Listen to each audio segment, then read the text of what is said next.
What happens when a legendary music icon sits down for what should be a friendly chat on daytime television, only to be met with disrespect, mockery, and a shocking level of entitlement from the very person meant to welcome her? It only took one cutting remark about her age for the entire studio to witness a meltdown that would expose the true character of everyone on that panel.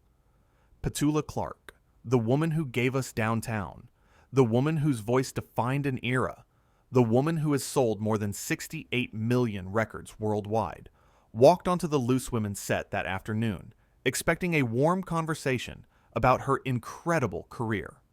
What she got instead was something nobody could have predicted. She settled into her seat with grace, that familiar smile lighting up her face as the audience applauded.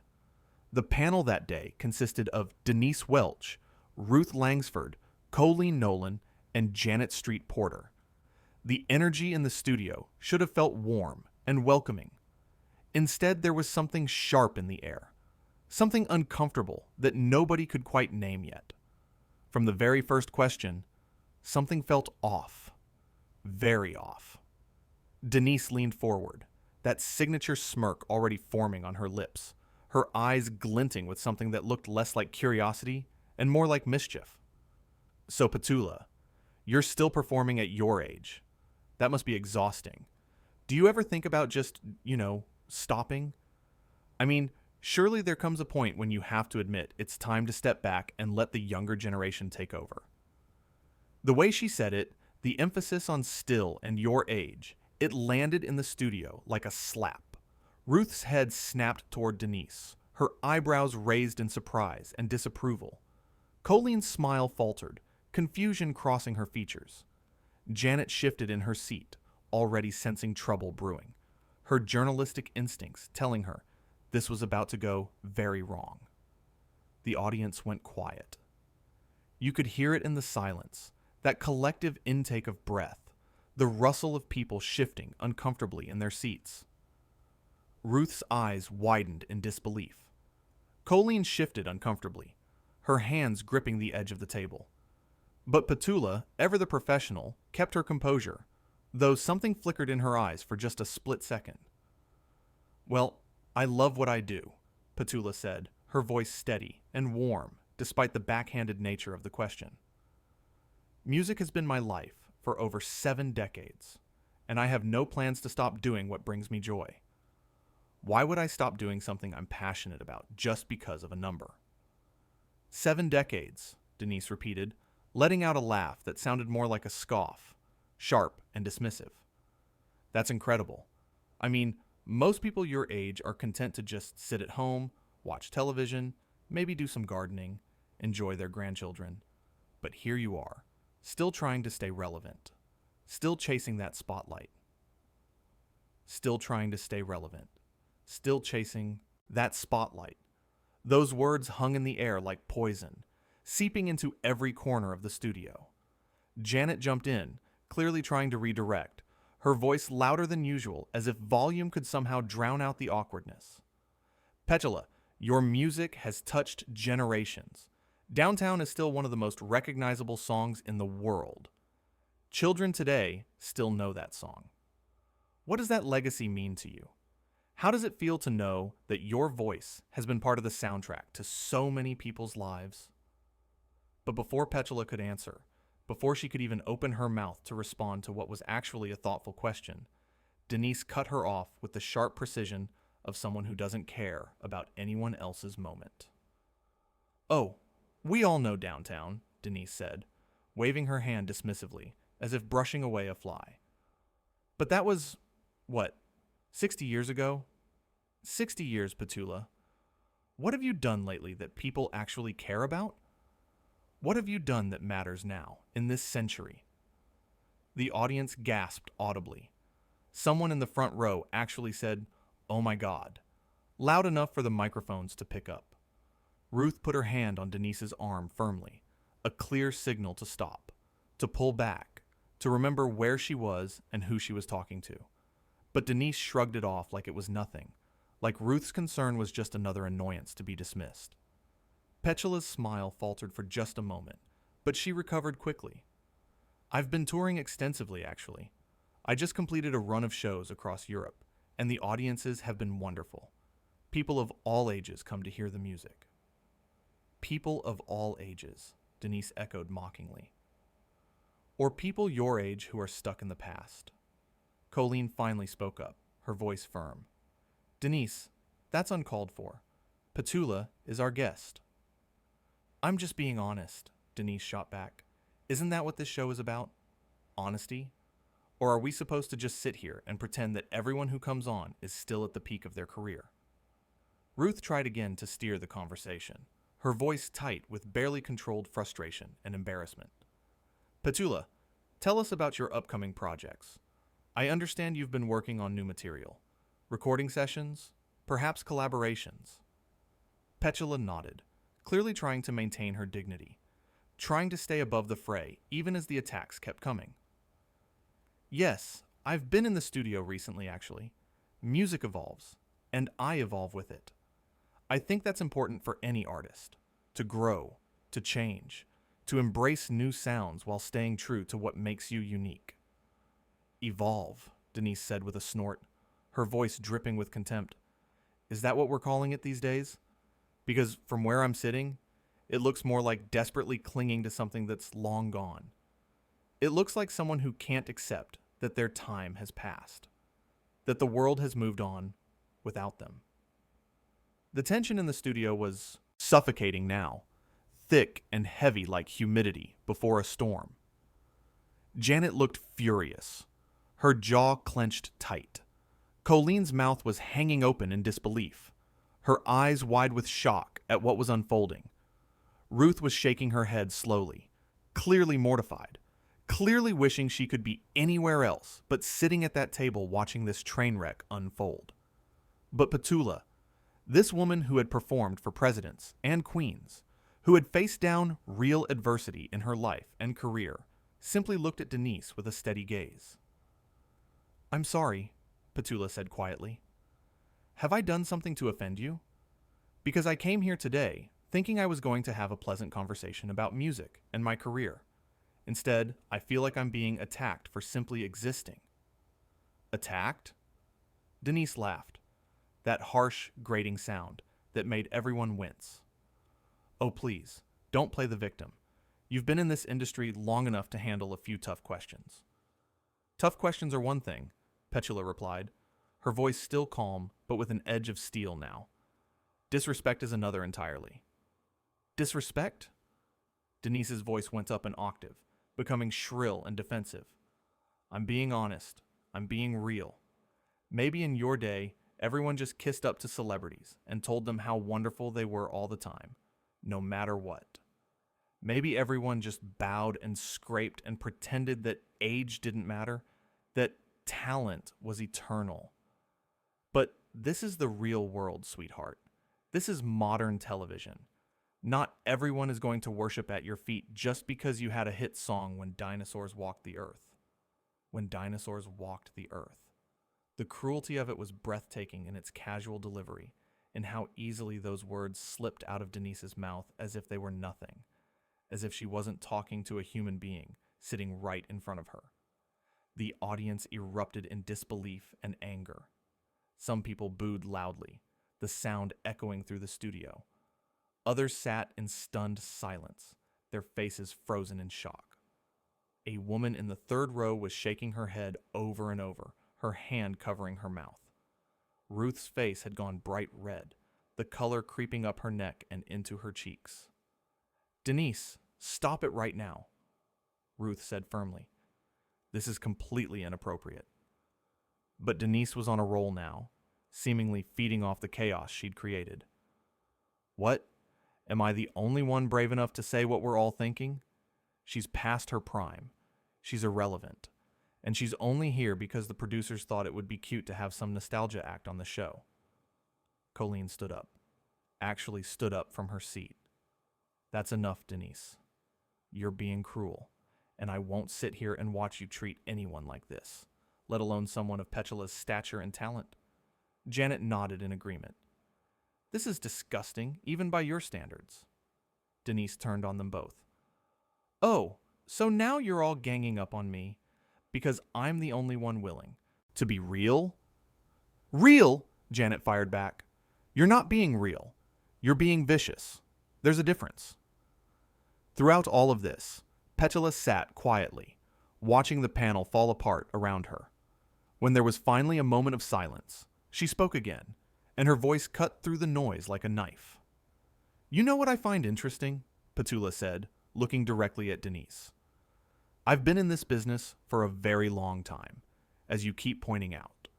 I've worked with some of the most talented, successful, and yes, sometimes difficult people in the entertainment world, but I have never, in all my years, encountered someone quite like you. Denise's smirk wavered. Someone so deeply insecure, Petula continued, that they feel the need to tear down a guest on their own show. Someone so threatened by another woman's success and longevity that they resort to age-based insults and mockery. Someone so lacking in grace, in kindness, in basic human decency, that they've forgotten what it means to simply be kind. The studio was dead silent now. Every eye was on Petula.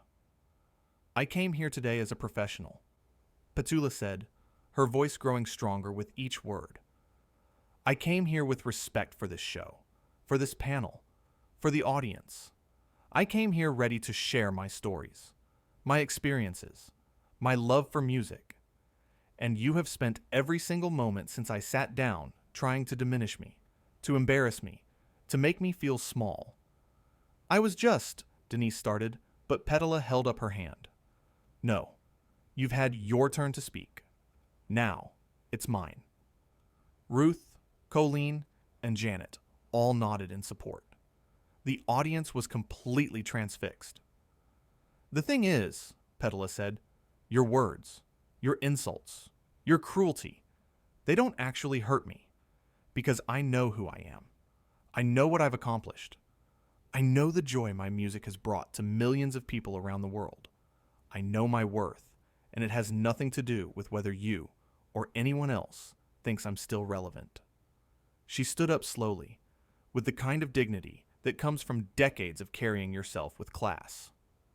What does hurt me, Petula continued, is seeing someone with a platform like this, someone who has the opportunity to uplift others, to create meaningful conversations, to bring joy to people's lives, choosing instead to be mean-spirited and petty. What hurts me is knowing that there are young women watching this show who might think that this is how you're supposed to treat other women, with jealousy, with contempt, with casual cruelty. Denise's face had gone pale. She tried to speak, but nothing came out. I have been blessed with an incredible career, Petula said. I have sung for millions. I have traveled the world.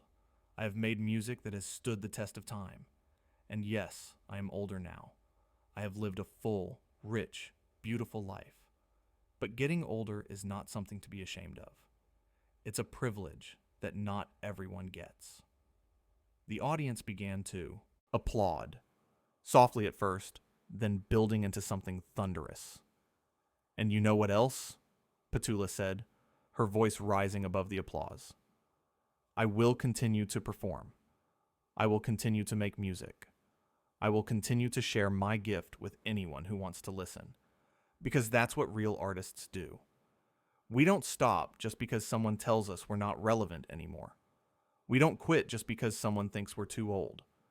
We keep going because the music matters.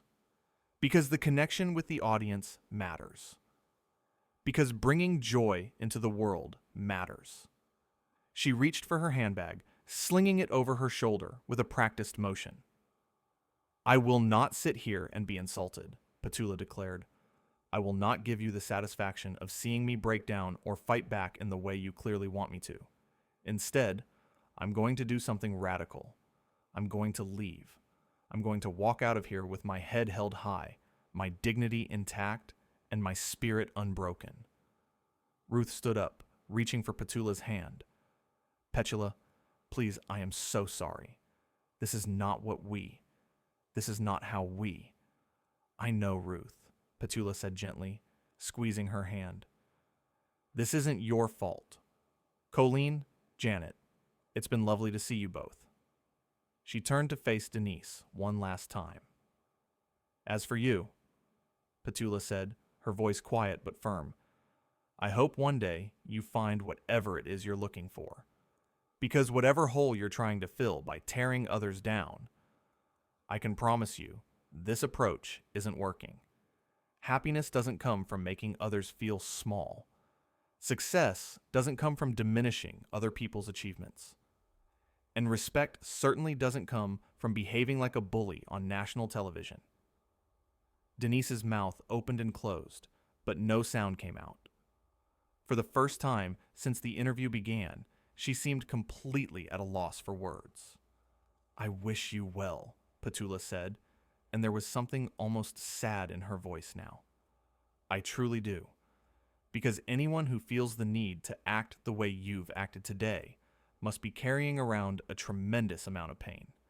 And that's something I wouldn't wish on anyone.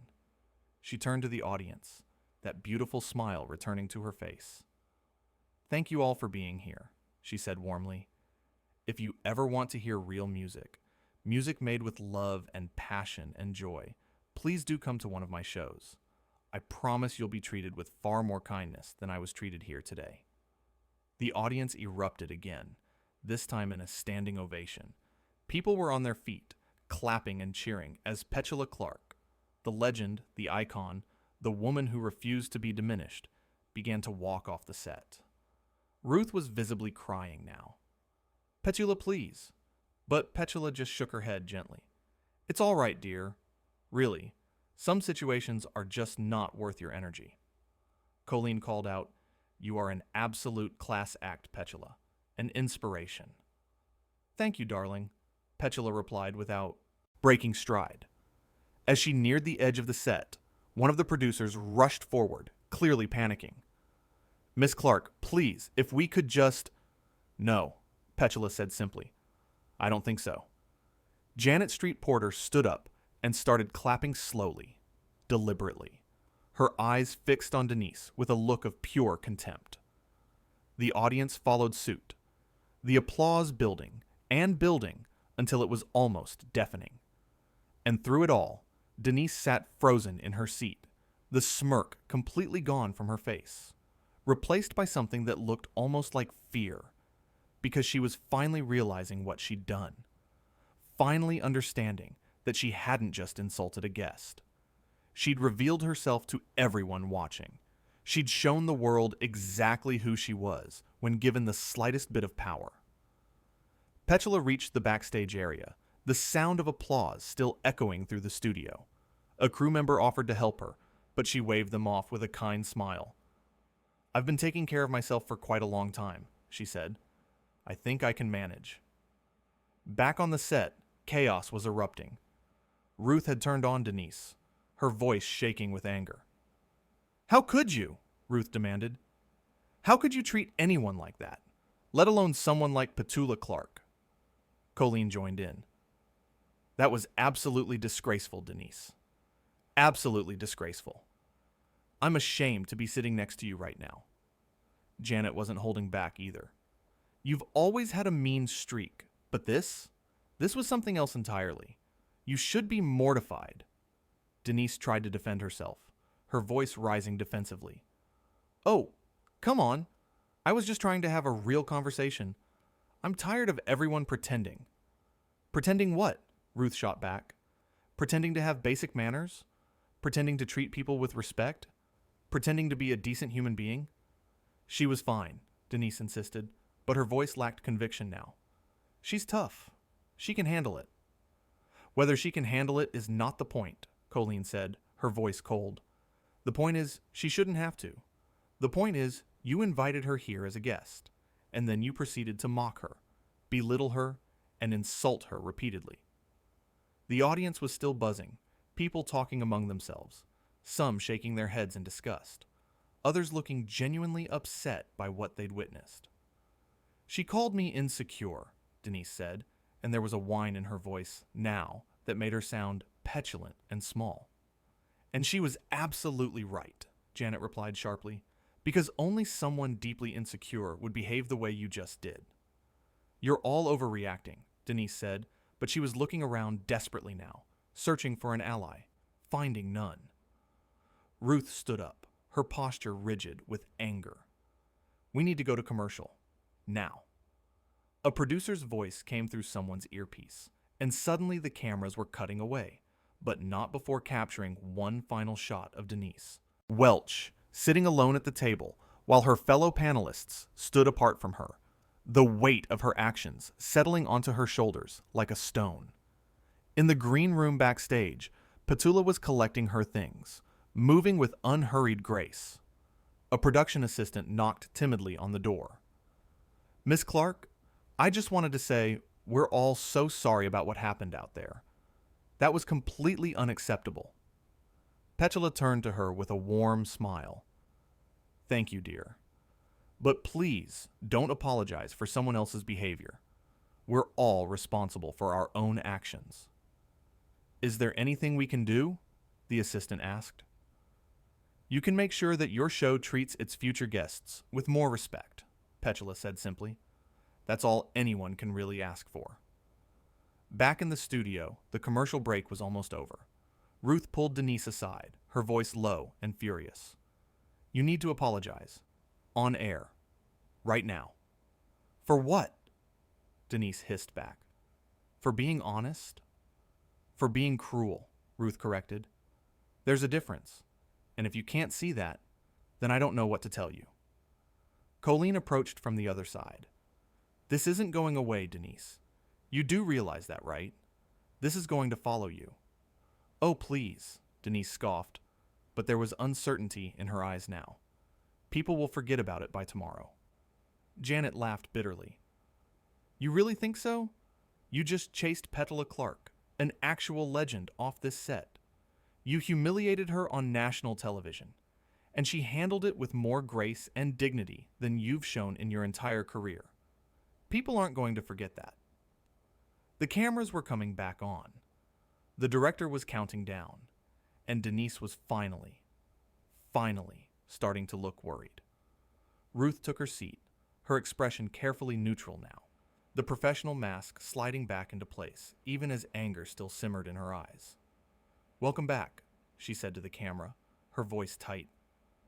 As you can see, Petula Clark is no longer with us. She chose to leave, and frankly, I don't blame her. Denise shifted uncomfortably in her seat. What you witnessed before the break, Ruth continued, was completely unacceptable. Petula Clark is a legend in the music industry. She has given us some of the most beautiful songs ever recorded, and she deserved to be treated with respect and kindness when she came on this show. Colleen nodded emphatically. Absolutely. What happened here today was disgraceful, and I want to apologize to Petula, to our audience, and to anyone watching at home who had to witness that. It was cruel, Janet added bluntly. There's no other word for it. It was cruel and unnecessary, and it reflects very poorly on all of us. All eyes turned to Denise. The silence stretched out, heavy and expectant. She looked at the camera, then at her fellow panelists, then back at the camera again. She started, then stopped. Look, I think people are being a bit oversensitive about this. The audience groaned. Someone actually booed. Ruth closed her eyes briefly, as if gathering strength. Denise. What? Denise snapped. I'm just saying, she's been in this business for decades. She's had plenty of tough interviews. I'm sure she's fine. She left, Colleen said slowly, as if explaining something to a child. She walked out.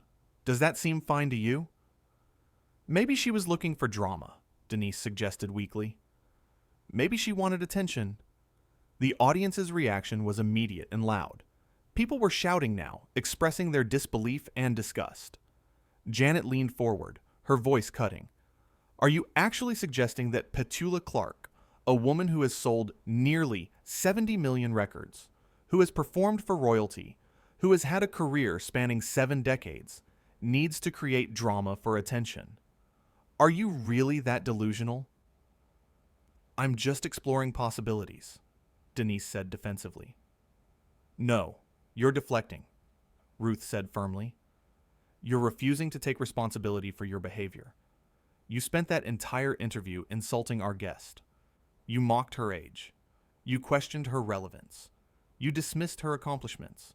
And when she rightfully called you out on it, she did so with more class and grace than you've shown this entire time. The weight of it was finally starting to penetrate. Denise's face was flushed now, her hands fidgeting with the papers in front of her. "I didn't mean," she started. "But you did," Colleen interrupted.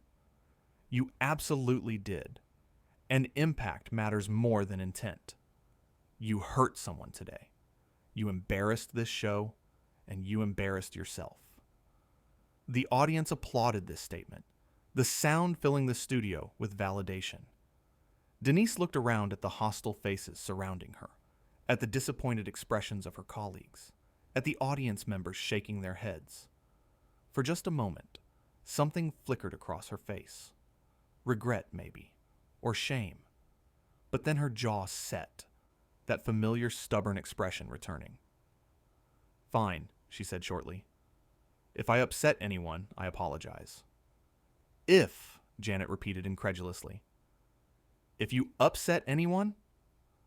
Ruth put her head in her hands. This was going from bad to worse, live on air, and there was nothing anyone could do to stop it. Meanwhile, in a car pulling away from the studio, Petula Clark sat in the back seat, looking out the window at the London streets passing by. Her phone was ringing, messages flooding in from friends and colleagues and fans who had been watching. But she ignored them for now, choosing instead to simply breathe, to let the tension of the last hour drain away. "Are you all right, Miss Clark?" her driver asked gently. She smiled, a real smile this time, free from the forced politeness she'd maintained throughout the interview. "Yes, thank you. I'm perfectly all right." And she was, because Petula Clark had faced down bigger challenges than Denise Welch. She had survived in an industry that chewed people up and spat them out. She had maintained her dignity and her artistry through decades of change and upheaval. She had earned every bit of success she'd achieved, and no amount of petty cruelty from a daytime television host was going to diminish that. Back at the studio, the show was finally, mercifully, coming to an end. Ruth wrapped up with an official apology, her voice sincere and heartfelt. "On behalf of Loose Women, I want to extend a genuine apology to Petula Clark. You deserved better than what you received here today. Your music has touched millions of lives, and you are, and will always be, a true icon." Colleen and Janet echoed the sentiment, their voices firm and genuine. Denise remained silent, staring at the desk in front of her, her expression unreadable. As the cameras finally cut, as the lights dimmed, as the audience filed out still buzzing with shock and disbelief, the panelists stood up. Ruth and Colleen walked off together, talking in low, urgent voices. Janet followed, shaking her head. Denise stood alone at the desk for a long moment, surrounded by the debris of what she'd done. The discarded notes, the empty water glasses, the chairs pushed back at awkward angles. She had come into this day thinking she was being bold, fearless, unafraid to ask the tough questions. She had ended it having revealed something else entirely. Not courage, but cruelty. Not honesty, but meanness. Not strength, but insecurity dressed up in aggression. And somewhere across London, Petula Clark was already moving on, already thinking about her next performance, her next song, her next opportunity to share the music she loved with people who would appreciate it. Because that's what legends do. They rise above. They continue. They endure. The confrontation on the Loose Women set that day became the kind of moment people remember. Not because of who shouted the loudest or who got the last word, but because of who maintained their dignity when everything around them was falling apart. Because of who chose grace over retaliation. Because of who showed the world what real strength looks like. It wasn't the person hurling insults from behind a desk. It was the woman who stood up, spoke her truth, and walked away with her head held high, leaving behind a masterclass in how to handle disrespect with class.